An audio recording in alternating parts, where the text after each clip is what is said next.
La casa tan acostumbrada al sonido constante de pasos, conversaciones y puertas cerrándose, me pareció extrañamente grande.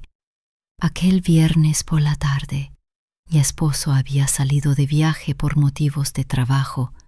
3 días, 72 horas, que cuando las mencionó no me parecieron nada, hasta que el silencio empezó a crecer.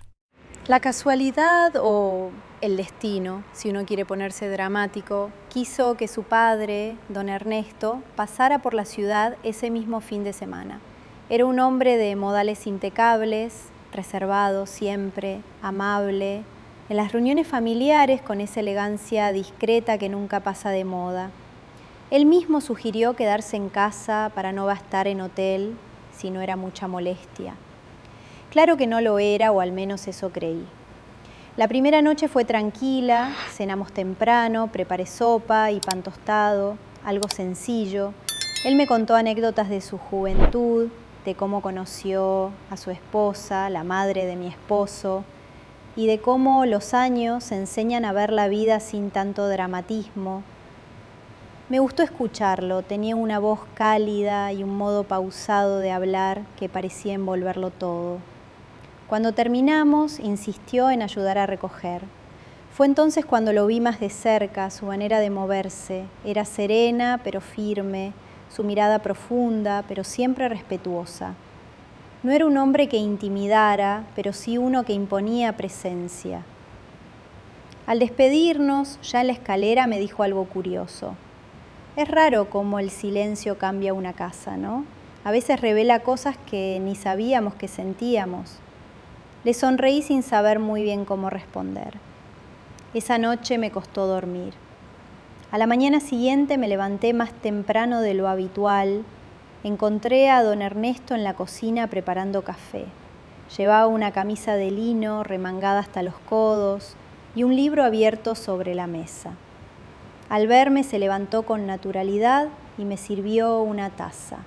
«Buenos días, espero que no te moleste», me adelanté un poco la costumbre de los años, dijo con una sonrisa tranquila. «Para nada», respondí, y me senté frente a él.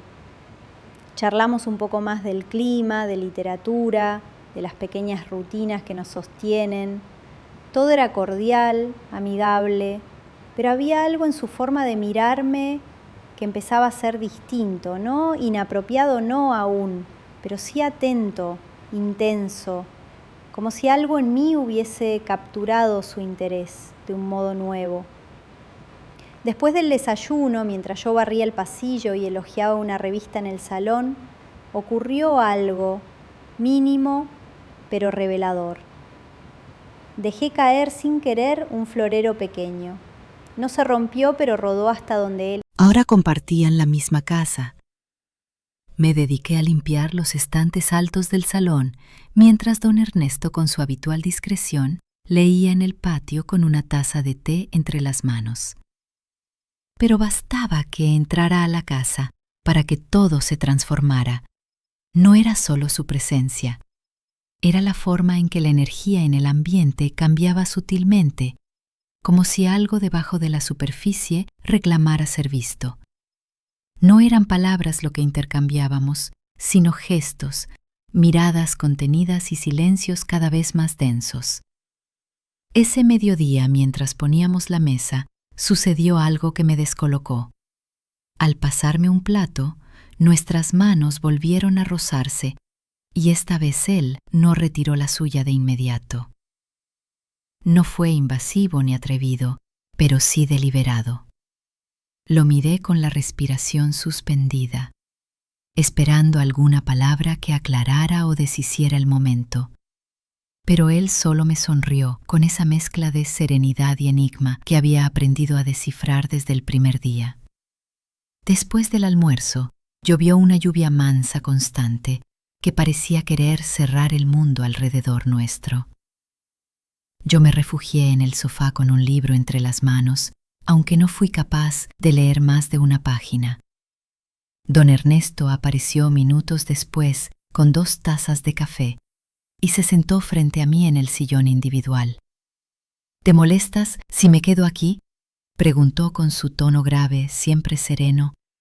Negué con la cabeza, pero no respondí, porque en el fondo sabía que su presencia no me molestaba, me inquietaba, me hacía cuestionarme cosas que no me había permitido pensar en años. La charla derivó en temas personales. Me preguntó cómo me sentía en mi rutina, qué soñaba cuando nadie miraba, y por primera vez en mucho tiempo sentí que alguien me escuchaba con la atención de quien no espera una respuesta correcta, sino una verdad. ¿Alguna vez has sentido que la vida te pasa por al lado, como un tren que no se detiene? Pregunté sin pensar demasiado. Muchas veces, respondió sin dudar, pero a veces uno no necesita que el tren se detenga, solo que alguien le tienda la mano desde la ventanilla. Nos quedamos en silencio. El reloj marcaba una hora cualquiera, pero dentro de mí el tiempo parecía haberse detenido, y cuando lo miré otra vez, me pareció ver algo distinto en su mirada, algo que no era paternal ni fraternal, algo humano, intensamente humano. Antes de subir a descansar, él se acercó para despedirse. Me tocó el hombro con delicadeza y dijo: «Eres una mujer que no debería pasar desapercibida». Y se fue. Esa noche, mientras intentaba sonarlo encontré en el jardín, regando las plantas con movimientos tranquilos. Llevaba una camisa de lino, clara sin abotonar del todo. Sus mangas estaban remangadas como siempre. Su silueta era la de un hombre sereno, seguro de sí mismo, pero esa mañana irradiaba una energía distinta. Tal vez era yo la que empezaba a mirar con otros ojos, con esa atención que surge cuando alguien comienza a ocupar más espacio del que debería en la mente. Pasemos el desayuno juntos. Nos reímos de anécdotas de pequeños detalles familiares. No hubo insinuaciones, ni gestos que rompieran las reglas visibles, pero las reglas invisibles, esas ya estaban debilitándose. Empecé a notar como me buscaba con la mirada cuando hablaba, como pausaba un poco más de lo necesario antes de responder, como dejaba pequeñas puertas abiertas entre frase y frase, como quien invita a cruzar sin decirlo. Después del desayuno, él tomó su libro y volvió al jardín. Yo me quedé recogiendo la cocina, pero mi atención estaba en otra parte, en su sombra proyectada desde el ventanal, en su voz que recitaba en voz baja un fragmento de poesía que no alcancé a identificar. Me acerqué con una taza de té. Quería estar cerca sin razones, sin excusas, que les pregunté sentándome en el banco de piedra junto a él. Rilke respondió: siempre lo releo cuando estoy lejos de casa. ¿Y qué dice? Pasó una página y leyó en voz baja: quizás todos los dragones de nuestra vida son princesas que solo esperan vernos actuar solo una vez con belleza y coraje. No pude evitar mirarlo y él me miró. Ya no era solo una conversación.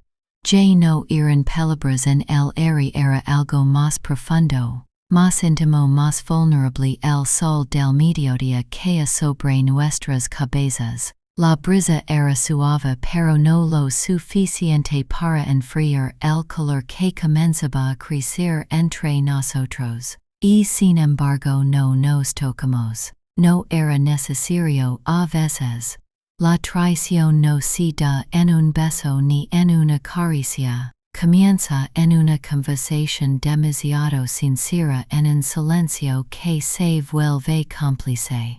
En un momento en que ambos saben lo que el otro está pensando y ninguno retrocede antes de levantarse. Me tocó el brazo. Fue apenas un ras, pero esa breve conexión recorrió mi piel como un recuerdo anticipado. Gracias por estos días, murmuró. No imaginé que compartir el tiempo contigo me haría replantear. Él bajó, llevaba una chaqueta ligera, el cabello peinado hacia atrás, y ese perfume discreto que apenas se percibe pero deja huella. Me ofreció una copa de vino con una naturalidad desarmante. Una última charla antes de que todo vuelva a la normalidad, dijo. Acepté, no por educación, por deseo de entender lo que estaba sintiendo, de no estar sola en esa confusión que me atravesaba desde dentro.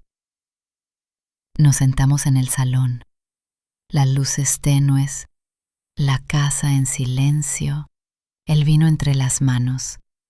Hablamos de la vida, de las decisiones que uno toma por otros, de los caminos que nunca se recorren por miedo, de cómo a veces lo correcto y lo verdadero no caminan juntos.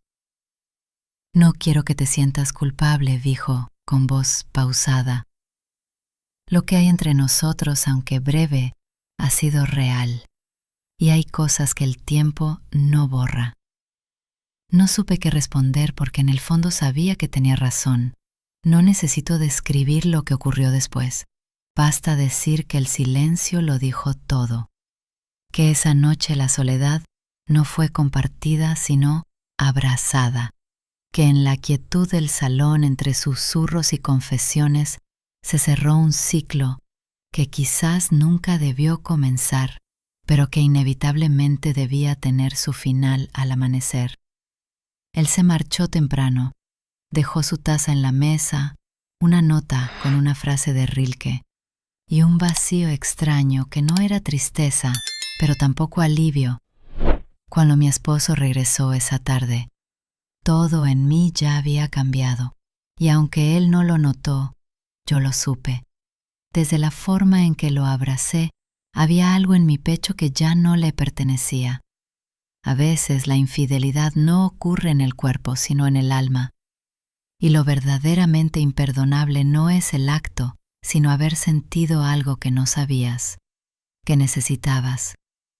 Porque hay silencios que hablan más fuerte que cualquier palabra, y personas que llegan no para quedarse, sino para revelarte lo que habías olvidado de ti misma.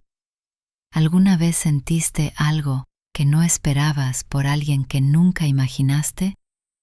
Cuéntamelo en los comentarios. Tu historia puede resonar con alguien más. Suscríbete para más relatos intensos, emocionales y sugerentes, siempre narrados con elegancia y verdad.